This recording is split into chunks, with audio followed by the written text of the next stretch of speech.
थोड़ा ना चाहने वाला प्रेशर आ रहा है कि ओ माय गॉड भैया जैसा तो नहीं हो पाएगा टाइप, या क्या क्या फील कर रहे हो? मुझे लगता है कि जितनी मेरी कैपेबिलिटीज़ है मैं उतना ही कर पाऊँगा। पूरी मेहनत करूँगा और जितनी रैंक आई मैं अगर मेरे को लगेगा कि मैंने अपना पूरा दिया है तो मैं खुश होऊँगा।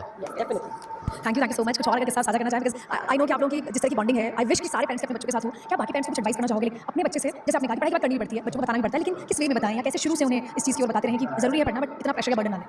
आई थिंक अपना सक्सेस या अपना फेलियर अपने बच्चों के थ्रू आगे नहीं करना। तो अगर आप अपनी लाइफ में कुछ अचीव किए हो या कुछ अचीव नहीं कर पाए हो, तो don't think you will achieve the same with your children. I think ज़्यादा प्रेशर फील आता है कि मैंने नहीं किया, तुझे करना है, ये मेरा सपना है, तुझे पूरा करना है। ओके, अच्छा एक चीज़ और मैम, मुझे याद आया जब हम ये थोड़ी देर पहले जब शूट कर रहे थे, कबीर से मैं पूछ रही थी कि आराम से हम सब खड़े थे कि कबीर आपके दोस्त थे, आप दोनों की रैंक फर्स्ट और सेकंड आ गई है, वो अपनी चीज़ों को इतनी लाइट मोड पे बोल देता है, उसने कहा हाँ ये सब अच्छा है बट अगर मेरी फर्स्ट आ जाती तो मैं और खुश होता। आई नो बहुत अच्छा है, I know both of them were standing together and I heard it, I was right next to him. तो हाँ, सो डेफिनेटली एक थोड़ा सा देखो, because there is not much gap and this doesn't, there is no difference, you know, कुछ change नहीं होने वाला है, कुछ चेंज नहीं होने वाला है, दोनों के लिए सेम रहेगा। Shubham was actually with us for 3 days। या ही वाज विद हाँ, किसी को भी स्टे करने वाला है। was- so and I think we saw their bonding, you know, the way they were together, I am very happy for both of them, but definitely शुरू में रैंक डिफरेंस 10 नंबर का था। तो शुरू में उसने कहा कि आपको बहुत आ गया है, वो मेरे को कोई फर्क नहीं पड़ता। बट जब वो 1 नंबर का हुआ ना, उसको थोड़ा सा आया कि यार इतना क्लोज था।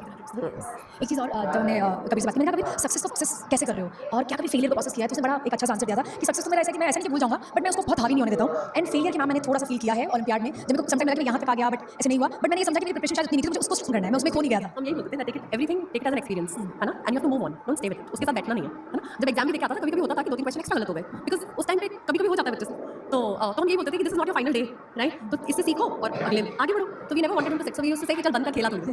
लास्ट ईयर वो जो बता रहे फेलियर के बारे में, ही इज टॉकिंग अबाउट वो कैंप में गया था केमिस्ट्री ओलंपियाड वाले में, और वो फाइनल इंटरनेशनल नहीं जा पाया था और तब तक उसका कोर्स पूरा नहीं हुआ था। तो शुरू में जब वो जा रहा था तो मेरे से बात हुई तो वो बोला आपको बहुत मुश्किल है, मेरा मैंने कोर्स पूरा नहीं किया, मेरे को नहीं आता बहुत कुछ, मेरा नहीं है। मैंने कहा एंजॉय करके यार, मतलब Explore करो at least। तो लेकिन जब वो खत्म किया उसने, तो उसने बोला पापा बहुत ईजी था फिर, आई मतलब मैं थोड़ा सा ट्राई करता ना मेरा हो हो जाता। जाता। तो I think that he learn from that and I think this year he is going for international. Yes, ऐसे बताया कि मैं अभी भी मेहनत कर रहा हूँ, मेरा कुछ होने वाला है। अच्छा अच्छा, when he was going he was very certain also कि मेरी प्रिपरेशन पूरी है, पूरा हुआ राइट, है। मेरा कोर्स पूरा हुआ है ना। तो अच्छा मैम, कभी बचपन में कैसा स्टूडेंट था, बहुत शरारती रहा है, कंप्लेंट्स आई है हमारे, कांच तोड़ दिया है, या होता है ना क्रिकेट खेल रहा है, आई थिंक उसको फुटबॉल बहुत खेलना पसंद करता है, कैसा सा बच्चा रहा है? Cycling, skating, ice skating, हाँ। So there's an instance when he was cycling and he fell down and he broke both his wrists. हाँ, You know, ऐसे गिरा। दोनों हाँ ऐसे गिरा और दोनों रिस्ट टूट गई और ऊपर आया कि mummy. So then also you know ऐसा नहीं था कि that impacted his work at that time. उसके हाफ ईयरली एग्जाम्स थे, 3-4 दिन में उसको लगा बेटर हो गया, उसने exams they the. So he was always very motivated. He never wanted to leave his work. So work was never a pressure. He wanted to do it willingly. So ये उसकी बहुत बात करता है, विल पावर की। Yes, क्या कहेंगे sir, हर बच्चे के लिए उसके पापा हीरो होते हैं और आपने जनरली हीरो वाला कैरेक्टर पे किया है इसकी लाइफ में, बहुत बातें करता है आपकी।